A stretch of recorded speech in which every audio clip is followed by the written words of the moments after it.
Arsenal news: £44 million offer for Mikel Arteta priority transfer as clock ticking on deal.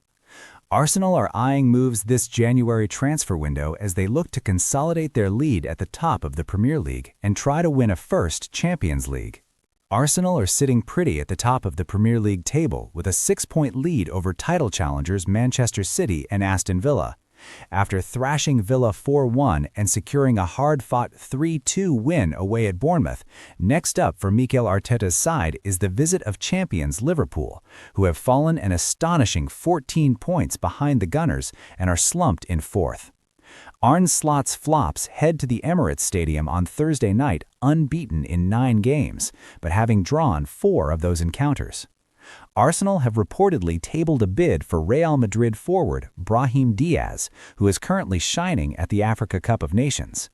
Spanish outlet Fichajes reports that Gunners have put forth an offer of £44 million to bring Diaz to the Emirates this January. Arsenal are said to view Diaz's current predicament at Real as a prime market opportunity, with the Moroccan international finding himself on the fringes under Xabi Alonso. Despite only making 4 starts in all competitions for the La Liga Titans this season, Diaz has been a standout performer for Morocco at AFCON.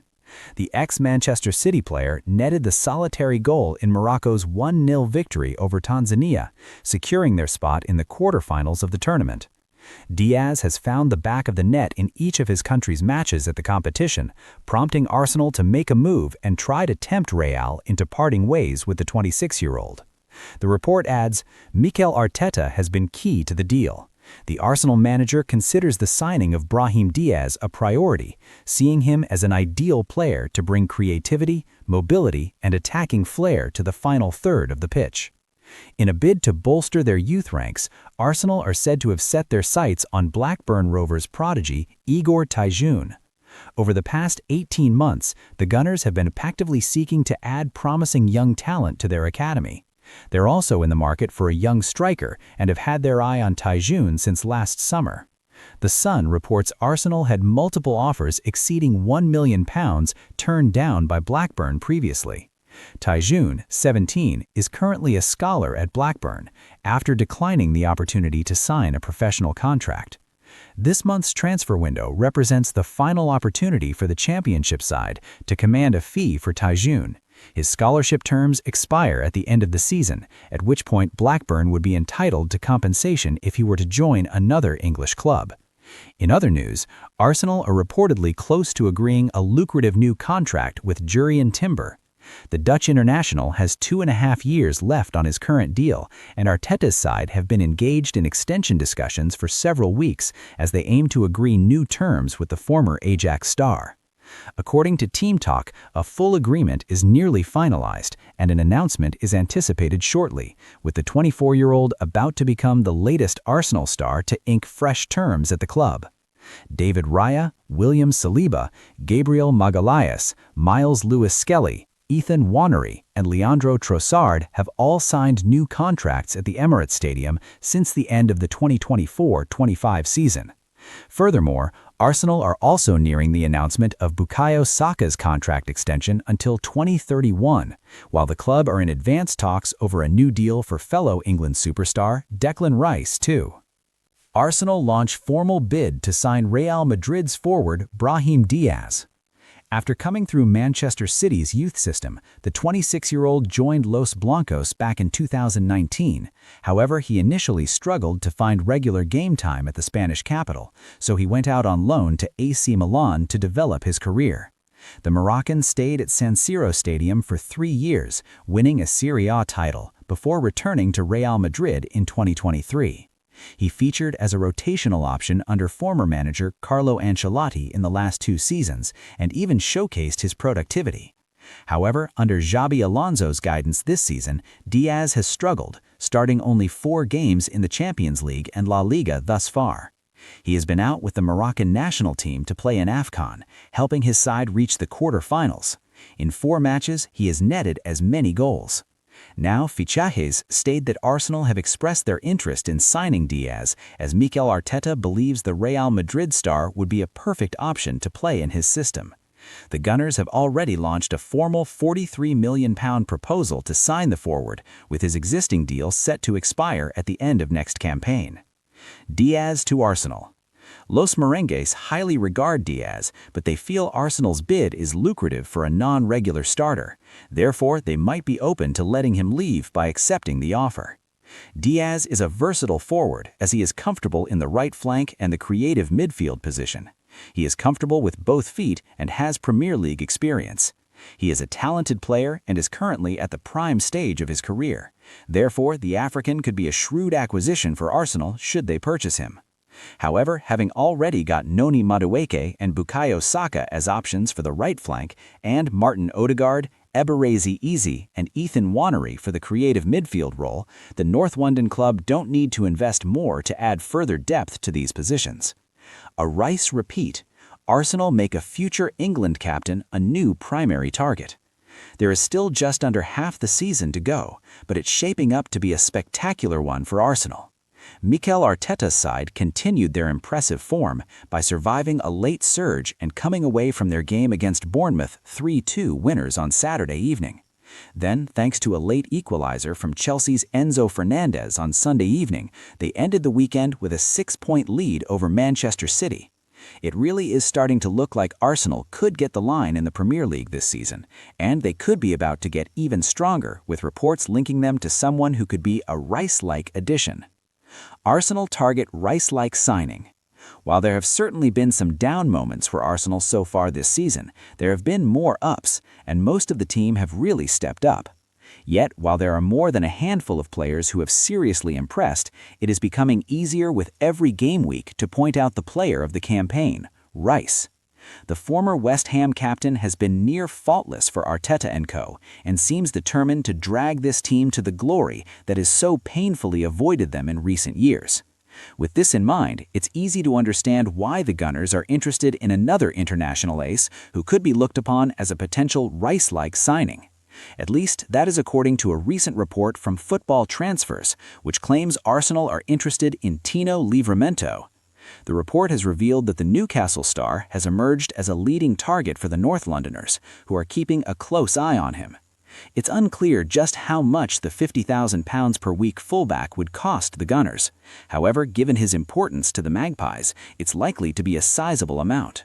However, given Livramento's ability and potential, this is a transfer Arsenal should pursue, especially as he could be another Rice-like signing for Arteta and co. Why Livramento to be another Rice for Arsenal? Okay, so the elephant in the room here is no, Livramento does not primarily play in the same position as Rice. However, there are a few reasons why the former could be a Rice-like signing for Arsenal. The first is that, like the £105 million man, the all-action fullback would be leaving another big club within the Premier League to join Arteta's project. Moreover, they might have a primary position, but both players are fairly versatile. For example, the former West Ham man has played as a 6 and an 8 at centre-back and even right-back during his time at the Emirates. Likewise, the Toon star has played as both a right and left-back and has even made more than a few appearances in wide midfield areas. Furthermore, both players are now full England internationals, and while the Magpies' 3 senior caps pale in comparison to Rice's 72, it looks like he has a bright future ahead of him in the international game. In fact, Theo Walcott, his former teammate at Southampton, has described the 23-year-old as a future England captain and has claimed that Tuchel feels it's important for him to be at the World Cup. Finally, on top of everything else and his never-give-in attitude, the former Saints star is simply an excellent player, and his underlying numbers suggest as much. According to FBref, he ranked in the top 4% of fullbacks in the league last season for ball recoveries, the top 6% for long pass completion, the top 11% for passes blocked, the top 13% for progressive passes, and more, per 90. Ultimately, while he could cost a lot of money, Arsenal should do what they can to sign Livramento this year, as he could be another Rice-like signing for Arteta and co. Well, you're saying keep the back four intact. They did lose a key member of that back four through injury. Did that, I mean, I suppose with hindsight, we'll say they then conceded. How much did that affect them? Well, 2. They lost both set of halves. Yeah. To change that, and it's probably the most difficult position to come on and get the rhythm of the game. I think forward players are tend to used to coming on and playing 20 minutes. So as a centre-back, you're sitting down and you're not warming up and you're just waiting for, and God forbid, there's an injury. So it is difficult. Even more so, protect them. Yeah. Give them protection. They've come on and, as you say, they're cold and it's a difficult position. Two of you to come on and play, and Chelsea were coming at them as well. So even more so for me, protect them. Give them something, some solidness about them. I know there is still a lot of football to be played and it can change week for week. Arsenal have Liverpool, for example. They are 6 points clear now. Manchester City playing Brighton in midweek. How damaging do you think this is? I'd say damaging, frustrating, disappointing, but damaging. I don't think they can afford to drop points before Arsenal again. I think then it becomes like too big of a gap, because you're asking a team that's playing so well balanced, and in Arsenal, to drop more points than they have done all season in a shorter space of games. So I think it's vitally important that they do not drop points before Arsenal. There's still a lot of points to be played for, you know. Halfway through the season, I always say the Premier League, I've always said it's like a Grand National, and at the moment Man City have hit a couple of fences. They've hit a couple of fences, but they're still going. The jockey hasn't fallen off yet, and there's such a long way to go, and they'll want to be there or thereabouts, putting some pressure on Arsenal. They've eased the pressure off Arsenal, but if they have a little bit of a Arsenal, then City have got to take advantage then, before they play them. It's a must that they've got to beat them at home whenever they play. And I can't think when they are playing them actually in the league, but at the end of the day, they want to be breathing down their neck. Now, Arsenal are in the pole position. It's Arsenal's at the moment, still a long way to go. It's theirs to lose. So the pressure's on Arsenal. They play each other in April at the Etihad Stadium. That's that game that everyone is looking forward to. Plenty still to come before then. As you mentioned, the jockey is still on.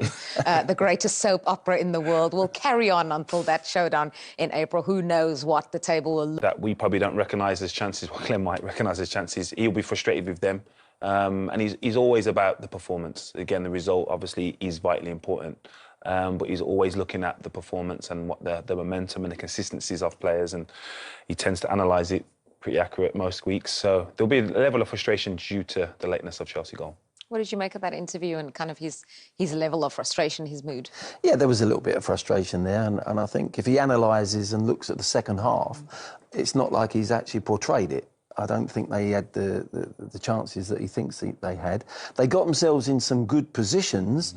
If the right pass had been made, possibly they might have had another goal and killed the game off. But that isn't they didn't create them chances. They were in good positions, but they fouled. Whereas first half they looked like they were picking the right pass, and they ended up having good chances. But you know, I think Callum McFarland, his first game, I think at half time he did his job. He changed the shape a little bit in midfield.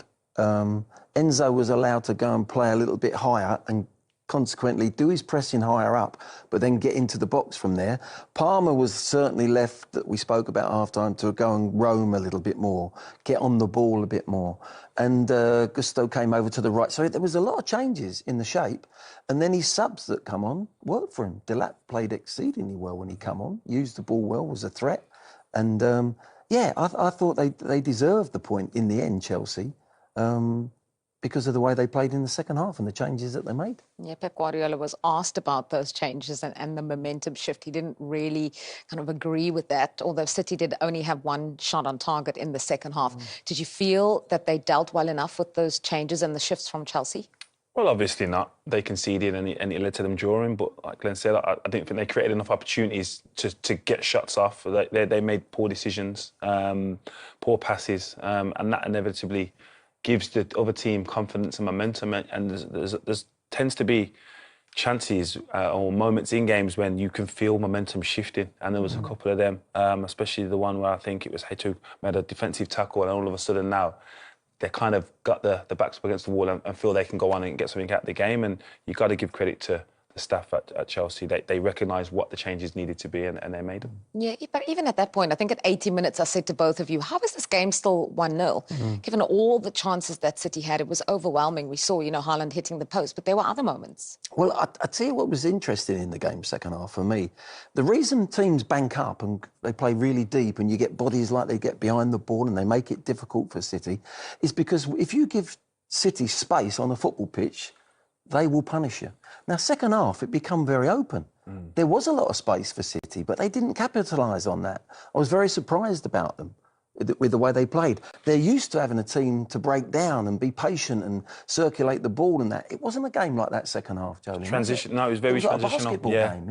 It was very up, and there was too much space for Chelsea. If you're leading the team, I just felt nearer the end of the game, you've got to think, how do we hang on to this game? We haven't put them to the sword. We haven't got the second goal or the third goal. They were playing as if they were 3-0 up. Do we shut the door? Do we shut the door and get the points this way? Because it's a long, hard season in the Premier League. You can't play the same way all day, every game, for every minute in an open, attacking, creative way. You've sometimes just got to tuck it in a little bit. But again, maybe he's in the back of his mind, and he sees the game differently. They did try to do that against Arsenal, and they conceded. So maybe he's thinking, if I do that and we concede, I'm going against my own principles as a manager. So he's probably thought, no, we'll continue to play the same way. And in no disrespect to Glenn, it's easy to sit here and say they should have done this and they get another outcome. But when they have done it in previous games, the outcome has been conceding and points dropped.